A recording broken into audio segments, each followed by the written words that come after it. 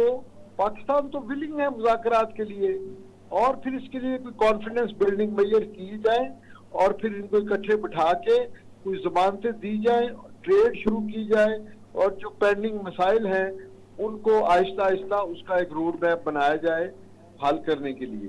اچھا 28 تاریخ کو آپ نے دیکھا کہ میرا خیال یہ تھا کہ میں نے اچھی چیز دیکھی کہ 28 تاریخ کو پاکستان میں تو یہ سمجھتا ہوں کہ جب یہ ذوالفقار بھٹو صاحب نے خط پڑھا اور ڈاکٹر عبدالقدیر صاحب پاکستان میں تشریف لائے تو انہوں نے پھر ایسا کارنامہ سر انجام دیا معمولی پیسوں سے، تو پہلے تو مجھے شک تھا کہ ہر آدمی کہے گا یہ میرے والد صاحب نے بنایا، کوئی کہے میرے نانے نے بنایا، لیکن میں تو کہتا ہوں یہ ذوالفقار بھٹو صاحب، ڈاکٹر عبدالقدیر، ضیاء الحق صاحب اور غلام اسحاق خان، جنید صاحب، اور اس کے بعد جو بھی آرمی کی قیادت بھی ہے، پولیٹیکل بھی، میاں نواز شریف صاحب بھی، یہ سب خراج تحسین کے مستحق ہیں۔ تو اس میں تو میں سمجھتا ہوں کہ اس ٹائم یہ ایک اچھا میسج گیا ہے کہ کسی کی زیادہ پروموشن نہیں ہوئی۔ تو اس پر کیا آپ کہتے ہیں؟ کہ نہیں دیکھیے، ٹو بی آنیسٹ اس میں نون لیگ نے تو کوشش کی جی کہ کریڈٹ لینے کی، بہت سارے میڈیا چینلز پہ یہ بات جو ہے تو پیڑ اشتہار چلے ہیں نا، اور اشتہار چھپے غلام اپنا ڈاکٹر قدیر خان کی تصویر کے بغیر، ہاں تو یہ کریڈٹ لینے کی تو انہوں نے کوشش کی، لیکن یہ ہے کہ لوگوں کو تو پتہ ہے۔ دیکھیے اب تاریخ جو ہے وہ لوگوں کے موبائل میں جو ہے نا، ماجد صاحب ہمارے ساتھ نا بیٹھے ہوئے ہیں جب ظاہر میں شرائی صاحب جو ڈاکٹر صاحب کے بڑے ذاتی دوست تھے، اور ان کی کنٹریبیوشن ہے کہ جب باہر سے چیزیں آ رہی تھی تو انہی کی ڈیوٹی لگی تھی ایسی کسٹم سے، بعد میں تو خیر ممبر بھی بنے، ڈائریکٹر جنرل کسٹم انٹیلیجنس، ان کے ہاتھ کے کئی کالم ان کے حق میں ڈاکٹر صاحب نے لکھے ہوئے ہیں، اخباروں میں بھی اس وقت ہمارے ساتھ موجود ہیں۔ اپنا آپ کو شیئر کیجیے ڈاکٹر صاحب کی، کیونکہ ڈاکٹر صاحب آپ پر بڑا اعتماد کرتے تھے، میں نے دیکھا ان کو آپ کتابوں پر بھی انہوں نے لکھا، آپ کو چیزیں انہوں نے کالم بھی لکھے۔ جی ڈاکٹر صاحب نے میرے بارے میں 7-8 کالم لکھے، بلکہ اپنی وفات سے کوئی 2.5 ماہ پہلے 12 جولائی کو انہوں نے ایک پورا کالم بھی صرف وہ ہے ہی میرے بارے میں، اور کہ حسین احمد شیرازی کون ہے کیا ہے۔ تو میں آج آپ کے توسط سے یہ بتانا چاہتا ہوں کہ ڈاکٹر صاحب کی نیک نیتی، ان کی محنت، ان کی جانفشانی، ان کی قربانی، اس کی ایک چھوٹی سی مثال، میرا ان سے پہلا جو تعارف ہے وہ ہوا تھا اگست 1977 میں۔ میں اسلام آباد ایئرپورٹ پہ میری جورسڈکشن میں تھا، میں وہاں گیا تو میں نے دیکھا ایک جہاز سے سامان اتر کے جا رہا ہے، تو میں نے کہا یہ کیسے کون ہے اور لے کے جا رہے ہیں؟ انہوں نے کہا جی ایسے ہی لے جاتے ہیں، آتے ہیں اور وہ کہتے ہی ہم نے یہ سامان نہیں دکھا تھا۔ میں نے کہا سامان ایسے نہیں جا سکتا، آپ سامان ایگزامن کروائے۔ ایک جہاز آیا رک گیا، پھر ایک اور جہاز آیا وہ بھی رک گیا، تیسرے دن تیسرا جہاز آیا وہ بھی رک گیا، اور انہوں نے کہا جی ہم نے سامان نہیں دکھانا، ہم نے کہا ہم نے کلیئرنس نہیں دینی۔ چوتھے دن میرے پاس ایک فائل آئی فار یور آئیز اونلی، وہ کسی ڈاکٹر ایکی خان جو ہے انہوں نے نوٹ لکھا ہوا تھا کہ اسسٹنٹ کلیکٹر جو ایئرپورٹ پہ پنڈی میں نیا آیا ہے وہ کہتا ہے کہ سامان کی ڈیوٹی سے ایگزیبشن ہے، سامان کے معائنے سے کسی کو ایگزیبشن نہیں ہے۔ تو وہ مارک تھا سیکرٹری جنرل ان چیف کو، غلام اسحاق خان، انہوں نے اس پہ لکھا کہ ہاں اسسٹنٹ کلیکٹر جو ہے وہ قانونی طور پہ ٹھیک کہتا ہے، لیکن پروجیکٹ کی سینسٹیوٹی کے پیش نظر اگر وہ چاہے تو خود جا کے جہاں سامان یہ اسٹور ہوتا ہے کہ KLR کے اسٹورز میں وہاں جا کے دیکھ لے۔ تو برسات کا موسم تھا، گرمی، پسینہ، اور میں تنگ آیا ہوا تھا۔ انہوں نے کہا جی چلے سامان دیکھ لیں، میں نے کہا بالکل دیکھ لیں۔ وہ فائل لے گیا جو بندہ آیا تھا میرے پاس۔ تو اگلے دن میں وہاں گیا تو اب وہ ایک یہ دوسری جو پرانا ایئرپورٹ تھا اس کے جو اپریل میں ایک تو تھا جہاں سے عام مسافر جاتے تھے، اس کی دوسری طرف رن وے کے وہاں تھے وہ دوسری جگہ عظیم کی بنائی ہوئی وہ بیرکیں اور بڑے بڑے شیڈ جہازوں کے لیے۔ تو ایک ٹوٹی بیرک میں سے کے کمرے میں سے باہر مرمت ہوئے لمبا چوڑا ڈاکٹر قدیر صاحب کا تھا۔ میں تو پہچانتا نہیں تھا، میرا نام ڈاکٹر قدیر ہے، میں نے کہا سر میرا نام حسین احمد شیرازی ہے۔ تو میرا دکھائیے سامان کہاں ہے, کہتے چائے پیے. میں کہا یہ سامان دیکھتے ہیں. تو جب میں یہ سامان دیکھنے جا رہا تھا ان کے کمرے کے دروازے کے قریب سے ہو کے, تو میں نے دیکھا کہ وہاں آگ جل رہی ہے اور اس کے اوپر وہ جو لوگ کول تار ہے اس کو گرم کر رہے ہیں, اور اس میں ٹاٹ بھگو کے تو جن کمروں پہ ایک کمرے سے ڈاکٹر صاحب نکلے تھے اس کے اوپر اس کو بچھا رہے ہیں. تو میں نے جو بندہ مجھے لے کے آیا تھا, ڈاکٹر صاحب دائیں ہاتھ تھے وہ لیفٹ ہینڈ, تو میں اس کو گولی ماری. اور میں نے کہا تم تو کہتے تھے کہ ہم کوئی اٹامک پروگرام کا, اور یہ تو یہ کیا ہو رہا ہے؟ تو اس نے کہا جی یہ جو ڈاکٹر صاحب کے یہ قبروں کی لین ہے, یہ اس میں پانی ٹپکتا ہے اور یہ ہم اس کی واٹر ان حالات میں کام کیا, یہ ان کی واٹر پروفنگ ہو رہی ہے. میں آپ کو یقین دلاتا ہوں کہ یہاں سے ہی میں نے ڈاکٹر صاحب سے کہا کہ میں ڈاکٹر صاحب چائے پلائے, اور اس کے بعد پھر یہاں سے میری ان کے ساتھ دوستی شروع ہو گئی. پھر شروع میں ایسا بھی ہوتا تھا کہ میں کئی دفعہ ڈاکٹر صاحب کہتے تھے کہ جی یہ ہمارا کوئی خاص بندہ ہے, کوئی سامان ہے, تو میں رات کے 2 بجے بھی ایئرپورٹ چلا جاتا تھا. تو ڈاکٹر صاحب اگلے دن پھر شکریہ کا فون کرتے تھے کہ شریف صاحب آپ نے بڑی زحمت کی. وہ بتا دیں. یہ تھے وہ نامساعد حالات, اور یہ تھا اس ایک آدمی کا جذبہ اور اس کی قربانی, اور وہ جرمنی سے پی ایچ ڈی کر کے آئے ہوئے تھے. تو لیکن ان کے ساتھ جو ہوا, ڈاکٹر صاحب نے اپنی ایک کتاب دی, تو میں نے کہا ڈاکٹر صاحب آپ شاعری بھی کرتے ہیں, زندگی کیسے گزری؟ انہوں نے کہا شریف صاحب آپ کو یہ 3 شعر میں اپنے لکھ کے دیتا ہوں. اور اس میں پہلا شعر تھا کہ ہمارے ذکر سے خالی نہ ہوگی بزم کوئی, ہم اپنے کام کی شہرت وہ چھوڑے جاتے ہیں. پہلا شعر ان کا یہ تو میرے بارے میں ہے. پھر انہوں نے کہا کہ یہ جو دنیا ہے اس ملک کے بے مثال میں ایک مجھ کو چھوڑ کر ہر شخص بے مثال ہے اور با کمال ہے. اور تیسرا شعر شریف صاحب انہوں نے کہا کہ یہ ہے جو میں سمجھتا ہوں میرے ساتھ ہوا, اور وہ تھا گزر تو خیر گئی ہی تیری حیات قدیر, ستم ظریف مگر کوفیوں میں گزری. میں آپ کے لیٹر میں پڑھا ہے. اچھا شاہد صاحب آگے بڑھتے ہیں, کیونکہ ان حالات میں ہم اپنے ایروز کے ساتھ, آپ نے دیکھا بعد میں وہ سیڑھیوں پر بیٹھے رہے, اور بنی گالا کے گھر کو مسلم لیگ نون کی حکومت کے دور میں اسے دیواریں گرائی گئیں, نقشہ پاس نہیں ہوا, یہ آپ کو پتا ہے. جی بہرحال آگے چلتے ہیں. اس وقت ملک کی صورتحال یہ ہے کہ کچھ لوگ کہتے ہیں مذاکرات ہو رہے ہیں پی ٹی اے سے, کوئی کہتے ہیں نہیں ہو رہے, حکومت کو ضرورت بھی ویسے کوئی نہیں ہے, کچھ لوگ کہتے ہیں کہ ضرورت ہے کیا, کام چل رہا ہے, معیشت بہتر ہو رہی ہے. ان حالات میں مشورہ کے داد مسلم لیگ نون کے ہیں, ایم پی رہے ہیں, تو ان حالات میں کیا مسلم لیگ نون اب ان کو کوئی زیادہ مزہ آ رہا ہے کہ بھی جیسے بھی یہ چلتا رہے؟ اب مخالفوں کو بھی کبھی, پاکستان تو آپ کو پتہ حیرت کرتا ہے, کئی دفعہ آپ کی حکومت بڑی زور شور سے جا رہی ہوتی تھی, چل رہی ہوتی تھی, تو شام کو نہیں ہوتی تھی. اس طرح پیپل پارٹی کے ساتھ کیا آپ مزہ ہی لیتے رہیں گے یا لوگوں کو ساتھ میں شامل کرنا ہے؟ سر میں تو جو سمجھتا ہوں being as a student of politics, کبھی بھی دوسرے کو اگنور نہ کریں. ہمیں کبھی بھی کسی اپوزیشن والوں کو اگنور نہیں کرنا چاہیے, بلکہ ان کو اپنے ساتھ دیکھیں اپنی کارکردگی کی وجہ سے ہم نے ان کو بلانا ہے, اور in the best interest of country national level پہ ہم نے ان کو ساتھ اس کنسنسس میں لانا ہے کہ جو ہمارے حالات ہیں اس وقت, ملکی بھی اور بیرونی بھی, بارڈر کے بھی اور انٹرنیشنلی بھی, ہم یہ چاہتے ہیں کہ تمام پولیٹیکل پارٹیز سب مل کر جو بھی اس پارٹی اگر اس سسٹم سے آؤٹ ہے تو اس کو بھی اپنے ساتھ ملائیں. سر مذاکرات ہوں گے ہی تو بات آگے بڑھتی ہے. اب دیکھیں ہمارے اوپر بھی میاں نواز شریف صاحب کے اوپر کتنی کرائسس آئے ہیں, لیکن ہر دفعہ کوئی نہ کوئی مذاکرات ہوئے تو بات آگے بڑھتی گئی. آج بھی وہ خاندان پرائم منسٹر بن کے بیٹھا ہوا ہے. اب جس کی آپ بات کر رہے ہیں, اگر انسان کے اندر ریجیڈیٹی ہو, اس کے اندر فلیکسیبلٹی نہ ہو, تو میں سمجھتا ہوں سر نہ ان کا نقصان اکیلے کا نہیں ہو رہا, پوری پارٹی کا بھی ہو رہا ہے, پورے ملک کا بھی ہو رہا ہے. سسٹم کو وہ مان لینا چاہیے, یعنی عام آدمی اس کو چھوڑیں, یعنی وہ ریلیونٹ ہو جاتا ہے کئی دفعہ لیڈر بھی, کہ اس کے ساتھ جو عوام جڑے ہوتے ہیں وہ کہتے ہیں کہ میں نے شاید محمود بٹ کو ووٹ دیے. تو اس وقت کمپرومائزنگ پوزیشن میں بہتر رہے گا, یا کوئی ایسا ٹرانسپیرنٹ سسٹم آنا چاہیے تاکہ وہ لوگ پورے ملک کے عوام اس ریاست کے ساتھ اور مضبوطی سے جڑ جائیں اور عدالتیں صحیح انصاف کریں, ادارے صحیح انصاف کریں, پولیس لوگوں کے ساتھ فرینڈلی ہو, اور اس طرح کی باتیں یہ ضروری ہیں.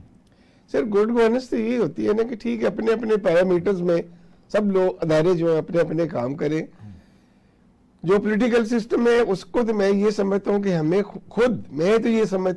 خود ان کو ملنا چاہیے اور مل کے ان کو ساتھ اس دائرے میں لانا چاہیے. بہت شکریہ, آپ نے اچھی بات کی. میں یہ کہتا ہوں کبھی یہ بڑی بات ہے کہ آپ مسلم بھی انہوں ہو کہ کہتے ہیں کہ ان کے پاس بالکل جانا چاہیے, تاکہ اگر ہم دیکھیں دوسرے غیر ملکوں کی, دوسروں کی جا کے ہم باتیں سنتے ہیں, دوسروں کو مناتے ہیں. ماشاء صاحب, پاکستان کی اس وقت جو سیاست ہے اس کو کس طرح بہتر کیا جا سکتا ہے, یہ سوال آپ کے لیے. آتے ہیں شارٹ بریک کے بعد. ناظرین ہمارے ساتھ رہیے.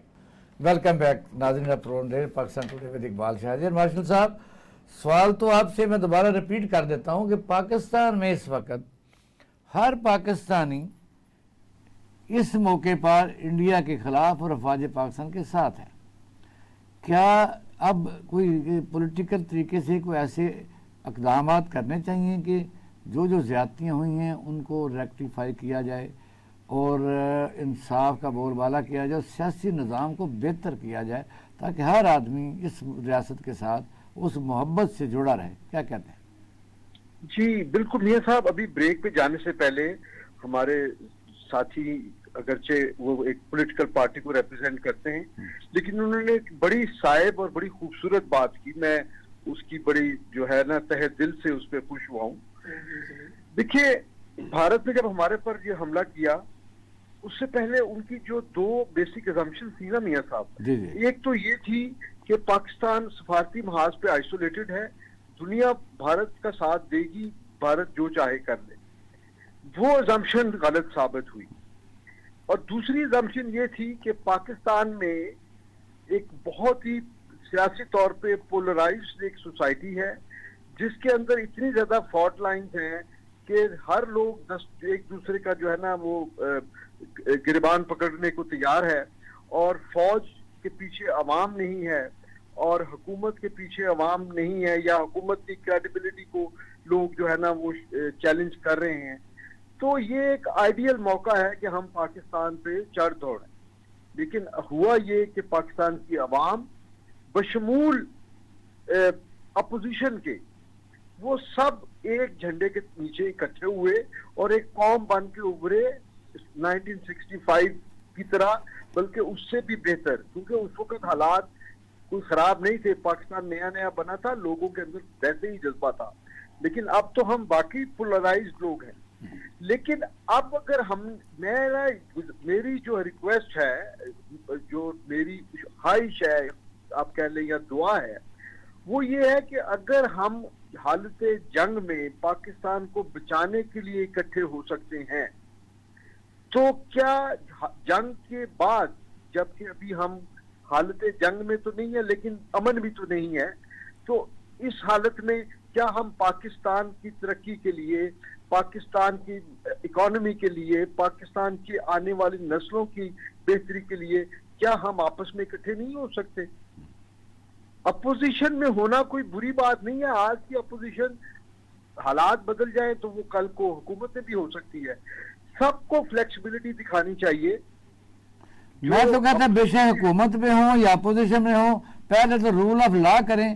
میں نے کور کیا یو کے کا الیکشن, وہاں اپوزیشن میں رہنا میں کوئی مسئلہ نہیں ہے, نہ وزیر اعظم کو اتنا اختیار ہے کوئی چپڑا سی بھرتی کر سکے. یو کے میں اپوزیشن جو ہے وہ ایک شیڈو گورنمنٹ ہوتی ہے. جی جی, یہاں پہ اپوزیشن جو ہے وہ پہلے دن سے الیکشن کا نتیجہ آفیشل آنے سے پہلے وہ دھاندلی کا الزام لگا دیتی ہے ہر الیکشن میں. ہاں جی, اور پہلے دن سے جو ہے نا وہ دست و گریباں ہو جاتے ہیں. اور حکومت پہلے دن ان کو پکڑنا شروع کر دیتی ہے حلف اٹھانے کے فوراً بعد. جی, اور چونکہ ہمارے ہاں حکومتوں کو یہ بھی تو گارنٹی نہیں ہوتی کہ انہوں نے اپنا 5 سال پورے کرنے. اچھا چلو آتے ہیں اس بات پر بات کرتے ہیں. ہم اب آتے ہیں بجٹ کے اوپر. IMF نے تیسری دفعہ ہمارا وہ جو پارلیمنٹ کا, آپ کو پتہ ہے اکثر 6 تاریخ کو ہم نے دیکھا ہے بجٹ پیش ہوتا ہے 5, اور میں نے وہ بھی بجٹ دیکھا ہے آپ کے دور کا. غلام اسحاق خان بول رہے ہوتے تھے تو لوگوں کو بجٹ پتہ لگ رہا ہوتا تھا. اب بجٹ تو بناتے ہیں تاجر, وہ تاجر حکومت میں ہیں, اس کے باوجود بجٹ نہیں بن رہا. اور IMF جو ہے وہ یہ مطالبے کون سے کرنا چاہ رہی ہے؟ وہ لوگ تو خوف زدہ ہیں کہ بجٹ آ رہا ہے، کوئی خوفناک چیز آ رہی ہے، کیا کہتے ہیں؟ ہاں گزارش ہے جی کہ یہاں اقبال شاہ صاحب جو ہمارا بجٹ ہے اس میں میرا جو 34 سال سرکار کی میں نے نوکری کی اور ہر سال یہ بجٹ کو دیکھتے رہے کہ آ رہا ہے اور بن رہا ہے، تو میرا تو تجربہ یہی ہے کہ یہاں چند لوگ 2 یا 3 یا 4 وہ مل کر فیصلہ کرتے ہیں کہ یہ بجٹ ہوگا، اور پھر اسٹیل پر لگے گا، چینی پر لگے گا، آٹے پر لگے گا، اور انہیں کا کاروبار ہے، اور پھر ان میں کچھ فضول سی اور تجاویز بھی ڈال دی جاتی ہے، اور پھر اس کو کیبنٹ کے سامنے پیش کرتے ہیں تو وہ اس پہ اعتراض کرتے ہیں، تو وہ جو فضول تجاویز ہیں ان کو نکال دیا جاتا ہے اور کہتے ہیں جی مشورہ جو ہے وہ ہو گیا، اللہ اللہ خیر صلی اللہ۔ اور یہاں بجٹ بنانے میں جہاں تک ہمارے ایک وزیر اعظم تھے، مجھے یاد ہے انہوں نے کہا جب یہ اسی طرح سے جمع تفریق ہو رہی تھی تو نہیں پورے ہو رہے تھے فگرز، تو انہوں نے کہا یار دفعہ کرو، ہم بجٹ بناتے ہی نہیں، اتنا بڑی دنیا ہے، کوئی 190 ملک ہے، دیکھو کسی اور کوئی اور بھی ملک ہے جس میں بجٹ نہیں بنتا، تو اگلے دن پتہ لگا کہ نہیں جی دنیا میں کوئی ملک ایسا نہیں ہے جو بجٹ نہیں بناتا۔ تو چنانچہ ہمارے ہاں جو بجٹ ایکسرسائز ہے نا، یہ بنانے والے جو لوگ بھی ہیں، یہ بلوچستان کے پیٹرول ڈیزل کی آپ نے لیوی جو ہے اب پہلے 80-87 روپے ہے، تو اب اگر وہ یعنی اس کا وہی کاروبار حکومت عوام کے ساتھ کرنا چاہ رہی ہے کہ یہ 150 اگر بعد تیل کم بھی ہو جاتا ہے، ڈالر کا چلو ریٹ بھی زیادہ ہے، تو 100 روپے تو حکومت لے رہی ہے، یہ کاروبار تو حکومت عوام کے ساتھ کر رہی ہے۔ وہ گزارش یہ ہے کہ ٹیکس تو پیٹرول پہ ساری دنیا میں ہے، لیکن ہمارے ہاں ابھی جو فوری طور پہ جو مسئلہ آیا ہے وہ یہ ہے کہ ایک تو یہ سیلری کلاس جو ہے اس کو یہ ریلیف دینا چاہتے تھے، پھر یہ اپنا ڈیفنس کا بجٹ بڑھانا چاہتے تھے، وہ تو خیر بڑھانا ضروری ہے، تو نہیں تو انہوں نے کہا تھا پیسے کہاں سے آؤ گے، IMF والوں نے انہوں نے کہا کہ اچھا یہ کام کرنا ہے، پھر یہ بجلی ہے، یہ گیس ہے، یہ تو ویسے تم لوگوں نے پہلے بھی ماننا ہوا ہے کہ ہم نے اس پہ ٹیکس بڑھائیں گے، تو یہ بھی بڑھاؤ، اور باقی بتاؤ کہ اگر IMF یہ ایسی بات کرتی ہے اور حکومت مانتی ہے اور عوام تک یہ بات پہنچاتی ہے تو بجٹ تو ضروری ہے کہ ڈیفنس بجٹ بڑھنا چاہیے، لیکن اگر اس طریقے سے بڑھے گا تو عوام کی یعنی رائے کو حکومت یعنی ڈائیورٹ کرنا چاہتی ہے کہ فوج کے خلاف بات ہو۔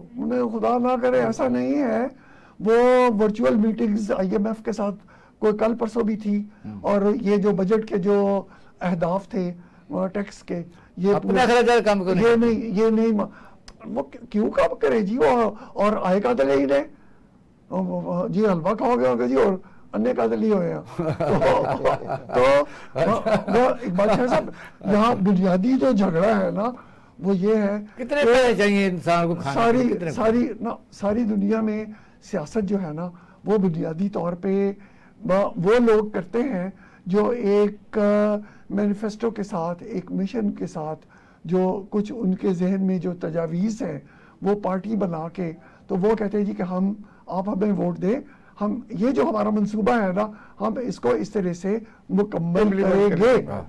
ہمارے ہاں تو کبھی خواب و خیال میں بھی یہ کسی کے نہیں ہوگا کہ ہم سیاست میں بیشتر لوگ ہیں، ان میں اچھے لوگ بھی ہیں سیاست میں، لیکن 90% لوگ جو ہیں وہ تو سیاست میں صرف پیسے کمانے آتے ہیں جی، انڈسٹری۔ اور وہ جو انتخابات کی بات تھی، میں شاہد خاقان عباسی سے بالکل متفق ہوں، وہ کہتے جی جس الیکشن میں بھی جیتا تھا نا وہ بھی فیئر نہیں تھا، ٹھیک نہیں تھا، ہمارے ہاں ہر الیکشن جو ہے وہ دھاندلی زدہ ہوتا ہے۔ نہیں لیکن یہ پتہ کہ یہ گندا سسٹم ہے، آپ نے ذوالفقار بھٹو صاحب کے بھی شاید سا مثال ہے کہ وہ چند سیٹوں پر وہ بات ہوئی تھی، باقی تو ٹھیک تھا، اور ایران جا کے باقاعدہ بیان ہوئے تھے، ان کا ادھر جیت گئے تھے۔ بات یہ وہ اس وقت کے آرمی چیف ضیاء الحق نے ایران میں بیان دیا تھا کہ ذوالفقار بھٹو جیت گیا، چند سیٹیں، بار پولیٹیکل سسٹم ہو گیا۔ سیاستدانوں میں نے سیاستدان دیکھے ہیں جو آخر میں بھی، اور آپ شاہد صاحب گواہ ہے، میرا اپنا وزیر خزانہ کسی دکان سے کپڑے نہیں خرید سکتا تھا امریکہ جانے کے لیے، تو ہر ہم سلاتے تھے، یہ کون سی ڈاکٹر مغل کو آپ مثال میں دے سکتے ہیں، بیگ کی دے سکتے ہیں، کئی اس زمانے کے سیکٹری آپ کے امتیازی صاحب کی میں مثال دے سکتا ہوں، ایسے شاندار لوگ تو ہیں، اب بھی ہیں،